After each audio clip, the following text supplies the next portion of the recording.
What qualities do you look for in creative people? Well, mostly in creative people, I look for a deep insight into human nature, because I think the real basis for persuasion is to understand what motivates a man. As a matter of fact, John, I had put down, I recently delivered a lecture in one of the universities, and I had put down some words about that very subject. I wonder if I could just read them to you. What I had said was that the writer is concerned with what he puts into his writing.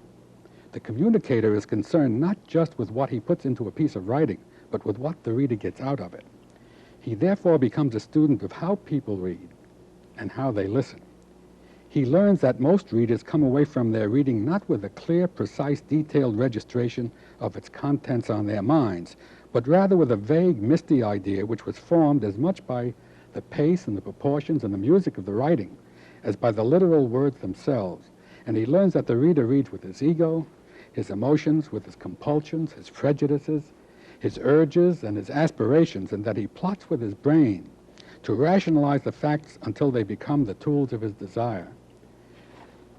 The human being is created by nature, really, and there are certain instincts we have which really dominate. And unless we understand that, if we proceed purely on an intellectual basis, we're not going to get very far. There was a pretty intelligent salesman by the name of Aristotle a long time ago who said that you don't persuade people through the intellect. You do it through the passions.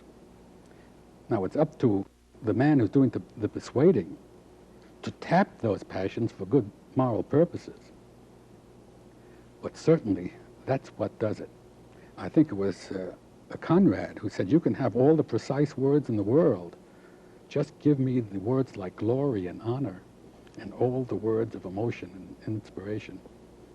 I'm going to come back to that later. Let me ask you, where do you look for creative people? Where do you find them? Well, if I had only one word to answer that question, whether it would be anywhere. Anywhere. Yeah. You know, all I want is the talent.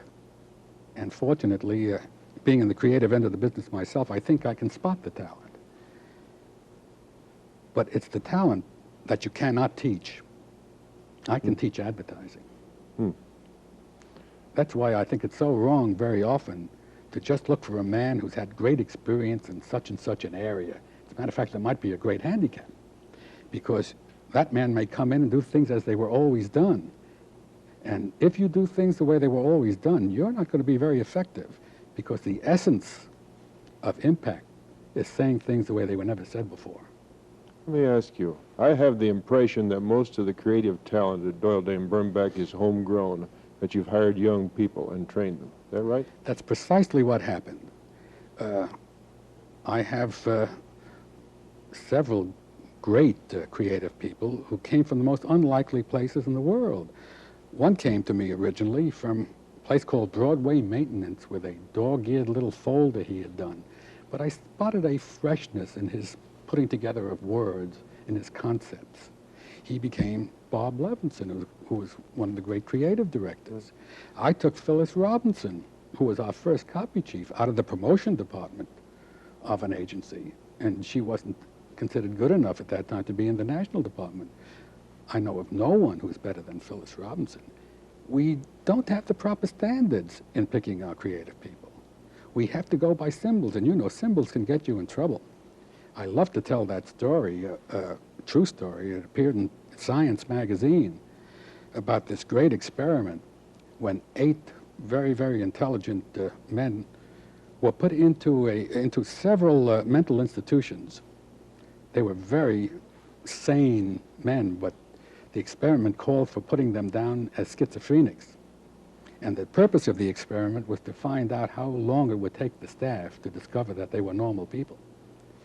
Well, you know, it wasn't long before the real inmates of the institute suspected that these were real sane people.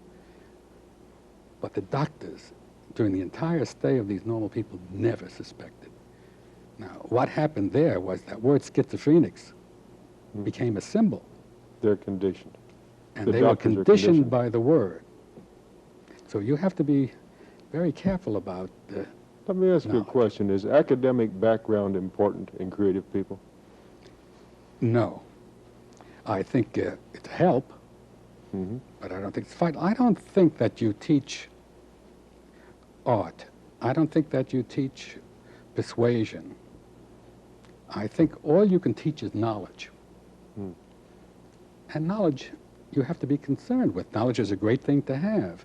But knowledge per se means that that knowledge already exists. And in that sense, it's the past. Mm.